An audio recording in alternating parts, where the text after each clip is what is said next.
This is 7 National News. In our top story, the President, His Highness Sheikh Khalifa bin Zayed Al Nahyan, has ordered the release of 631 prisoners across the country and pledged to settle their debts.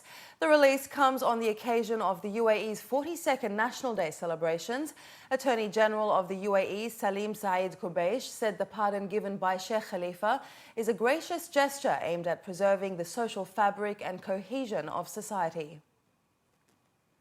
Housing initiatives that will benefit 10,000 citizens and valued at 5 billion dirhams were launched on Tuesday by His Highness Sheikh Mohammed bin Rashid Al Maktoum, Vice President and Prime Minister of the UAE and ruler of Dubai, under the directives of President His Highness Sheikh Khalifa bin Zayed Al Nahyan. As part of the plans, preliminary approvals will be made for housing loans and grants valued at 3 billion dirhams, benefiting 6,000 citizens. Sheikh Mohammed also approved the names of just over 1,900 housing beneficiaries for grants valued at 1 billion dirhams. UAE's Vice President announced the initiatives during a tour of the Northern Emirates, in which he inspected a number of road and Emirati housing projects. His Highness also visited Emiratis, accompanied by Sheikh Mansour bin Zayed Al Nahyan, Deputy Prime Minister and Minister of Presidential Affairs. His Highness Sheikh Mohammed ordered the start of construction of 3 residential compounds valued at 1.2 billion dirhams, which will be built in the Emirates of Ajman, Ras Al Khaimah and Al Quwain, providing housing for 1,200 citizens. Sheikh Mohammed also issued directives for the immediate distribution of 800 villas in Sharjah and Fujairah. The Emirates Red Crescent has approved a package of financial compensation to be distributed to people affected by the recent rains in Ras Al Khaimah. The move, which comes in line with the directives of Sheikh Hamdan bin Zayed Al Nahyan, the ruler's representative in the Western region and chairman of ERC, aims to help the affected families. A number of houses situated in low-lying areas near valleys were affected by the recent rains which lashed the emirate. The ERC called on those who were affected to approach the nearest Emirates Red Crescent branch and report the damages and losses caused by the rains. The Dubai Multi-Commodities Centre has begun its celebrations to mark UAE's National Day at Al Mas Tower in Jumeirah Lake Towers to mark the unification of the 7 Emirates in 1971. Over 200 DMCC employees enjoyed a spectacular event with traditional Emirati food, folklore dancing and henna painting. With 66 mixed-use commercial and residential towers and over 220 retail outlets in operation, there are currently over 80,000 people working and living within the DMCC free zone in Dubai. With an average of 200 companies choosing to join DMCC each month and a 94% retention rate, DMCC remains the UAE's largest and fastest growing free zone with over 7,600 member companies. Addressing DMCC employees on the special occasion, Executive Chairman Ahmed bin Sulayem stated that UAE's National Day signifies that the impossible is possible. This country is a place for everyone. People who like to live a lifestyle in a particular way, it's available for them. And people who want to be closer to the beach or have a different working environment.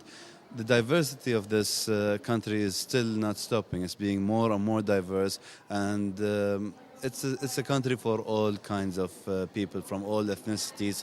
And I believe Dubai and the UAE has the most diverse and people from different origins from all parts of the world, with a lot of history and trade and relations. And this is where we are. The results speak for themselves, and we are still hungry for more, and we're going to push harder.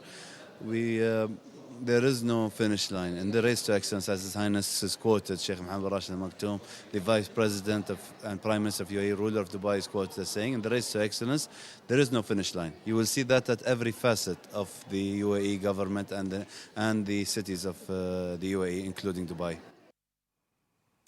And Emirates Aquatic has launched the world's biggest fish farm to produce luxury Siberian caviar and sturgeon fish in Abu Dhabi on 56,000 square meters of land. Emirates Aquatic, a company specializing in fish farming and production of caviar, hosted a ceremony on this occasion at Emirates Palace to launch the project, which produces caviar in the farm under the new UAE brand name of Yassa Caviar, with the maximum production capacity of 35 metric tons of caviar and 700 tons of sturgeon sturgeon produced each year.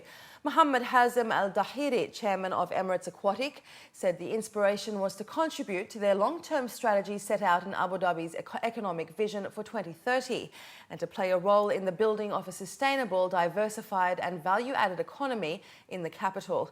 The company uses the latest technology and best operational practices in the world to provide fresh products throughout the year. And finally, the Abu Dhabi Tourism and Culture Authority has announced a blockbuster program of public events for the 42nd National Day, featuring 13 fireworks displays at 7 Abu Dhabi sites and a total of 63,410 shots to be fired during the National Day weekend celebrations. The shows are designed by Spanish fireworks specialist Pyrotechnia Igual, the company behind this year's Rio de Janeiro Rebellion celebration, which was watched by a live audience of over 2 million. A 12-minute fireworks show will run at Abu Dhabi Corniche on December 1st and 2nd at 9 p.m. The Corniche will also come alive with a mammoth activity plan of entertainment and games to engage all families and nationalities, with the Emirates Heritage Club mounting additional attractions at its Corniche Breakwater Heritage Village, which will be open from 9 a.m. until 10 p.m. on December 2nd. In addition to its usual attractions, there will be a traditional market and handicraft demonstrations. The club will also have a traditional rowing boat available to take up to 10 passengers at a time on a trip along the Corniche. At Yas Island on December 2nd, thousands of cars decorated in the colours of the UAE national flag will gather in a bid to enter into the Guinness World Records. The parade route will start at Du Forum, Yas Island, and cover more than 3.5 kilometres. A 3-minute fireworks show will bring to a close the celebrations at 8 p.m. Also planned for the weekend is the Al Ain Aerobatic Show, which takes off at Al Ain International Airport from November 30th to December the 2nd.